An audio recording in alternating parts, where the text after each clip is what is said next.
Hello again, everybody. My name is Cassandra and welcome back to my channel. Today I'm going to be kind of prepping a Easter sort of meal. My family usually does like hamburgers and stuff, so I'm making it a little bit early, but that's okay. Maybe it'll help someone else have some kind of idea of what you want to do for Easter. I got this lovely acorn squash from the food bank last month, so I'm going to be cutting it in half and just roasting it first because my oven is too small to cook my ham and my squash at the same time, and I didn't think ahead far enough to put it in like the crock pot or anything. So I'm going to bake this and then I'll throw my ham in and let it cook because I can warm this up just easy in the microwave as I can fresh. With my ham, I'm going to be making a glaze with pineapple juice and brown sugar to throw on top of it to help it be a little sweeter, because that's how I like my ham when I actually have ham that's not for like sandwiches, which I'll probably still be eating this for sandwiches too, but let's be realistic. This one has been in my freezer a couple months because it was on sale. Not sure when I got it. Must have been like last November or something. They went on sale for Thanksgiving. And some green beans, because, you know, after you cook so many things, you kind of just want something easy. So we're going to start out with, I'm going to wash this. I didn't realize it was dirty till I started this video. And then we'll cut it, scoop out the insides, and I'll catch up with you then. Okay, these were not very easy to scrape out, so it's good enough for me. You know, if you're really picky, you can keep getting all the extra stringy bits out, but the fact that this has been sitting on my counter for 3 weeks or so, it is still rock hard, so it's going to take a while to cook out. So I'm going to get it started. My oven is preheated to about 350. I'm just going to throw some all-purpose seasoning salt. You put whatever you want on it, just to pretend like I'm seasoning it. Put it upside down.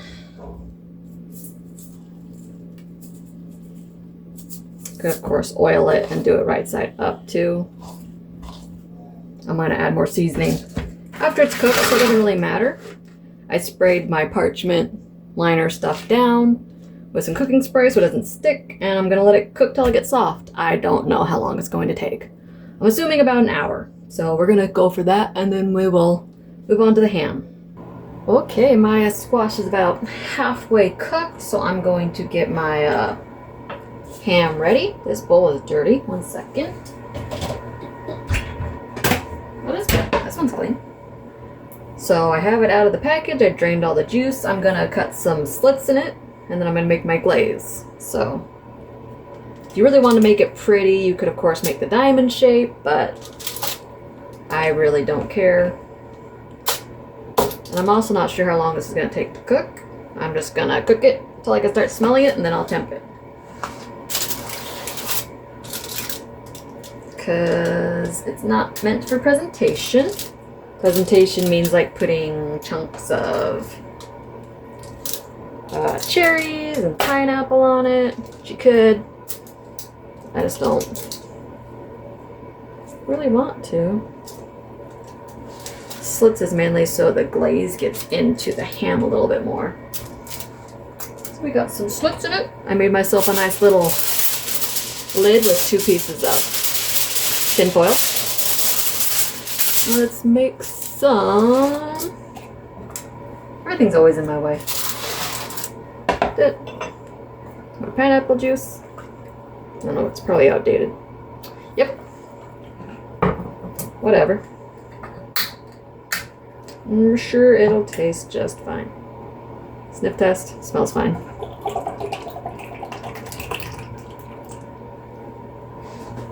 And I have a half a cup of brown sugar.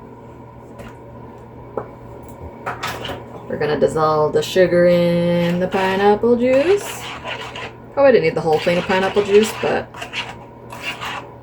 it'll be fine. Yeah, probably should have used like half of it, but whatever. I'm gonna pour about 2/3 of this over top of my ham right now. And near the end, when it's all hot, I'll pour the last little bit over top of it, just to help boost the flavor a little bit. And I'll cover it up. Toss it in the oven. I'm gonna assume it's gonna take like 2-ish hours. Something like that. I'm sure there's actually a method to it, but my ham did not tell me how to cook it, so I'm just gonna cook it until it's hot. It's already cooked. I'm just getting it hot and flavored a little bit. So I'm gonna call that good. Yeah, it would be a lot better if I would have used less pineapple juice. But it's what it is.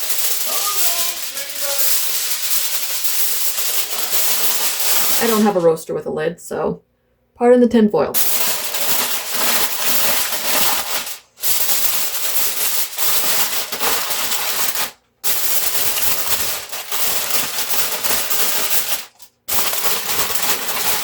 Okay, I bubbled it up so it doesn't stick to it, or else it's just going to take all the glaze off of it. I'm going to throw this in the oven, and we'll check it in about an hour, hour and a half, something like that, and see how close it is. My squash is done. They're cool enough to touch, so I'm going to get them scooped out and made up. I'm just going to use some butter and some Kinder seasoning. It's usually pretty good on squash. Cool enough to touch. Nice and caramelized.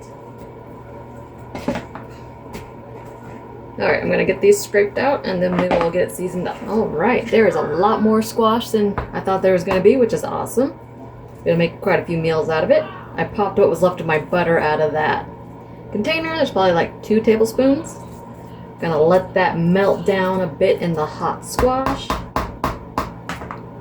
And then I'm gonna add probably about I'm gonna go with a teaspoon or so of this.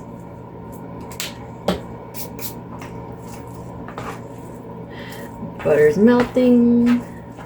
This can sit. I can put it in the fridge if I don't want it sitting out till everything is done, because my ham still has a good hour or so on it.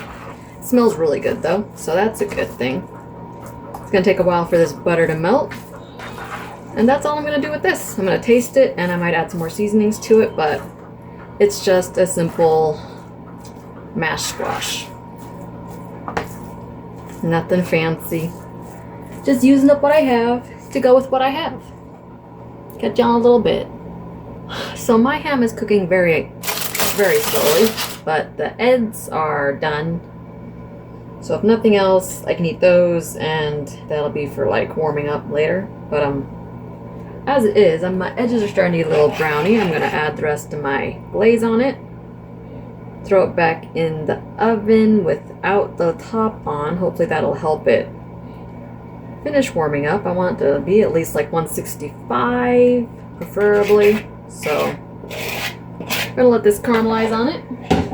It's about 120, 140 all the way around. So technically I can eat it, but I'm gonna let it cook for about another 20-ish minutes and then we'll call it good. Okay, my ham is finally done. Took a lot longer than I thought I was going to, but that's okay. I'm gonna have a nice meal for the rest of the week. A lot of fat drained into the bottom with the glaze. I let it cool off inside of it to help soak up some of the extra juice. It looks kind of pretty with my little cuts into the skin, but now it's time to get the skin and fat off of it and see how much meat I got and make my plate for dinner. I'm excited because I'm pretty dang hungry right now. Was not expecting this to take that long, but you know, it's kind of what it is when you're cooking for a big meal or something. Something always goes wrong, but I'm gonna enjoy it. I have my mashed squash. I'm warming some up now because, yeah, it's been in the fridge for about an hour now, waiting for this to finally get done. Oh well. All right, dinner is served. My ham turned out pretty good. It's a little bit dry on the ends, but I kind of expected that when I had to cook it for so long to get the larger portion to cook. I got my mashed acorn squash. Keep forgetting what kind of squash it was, and then some canned green beans. Nice little mix of totally handmade to sort of to not at all, but you know, I'll take it. And I have a ton of ham. I'm gonna make myself up some of my little meal preps and probably give the rest to my sister. I think my nephew likes ham, so I'm going to go enjoy this. And yeah, hope you all enjoyed my little video. If you do, toss me a like and subscribe, and I'll catch you next time. Later.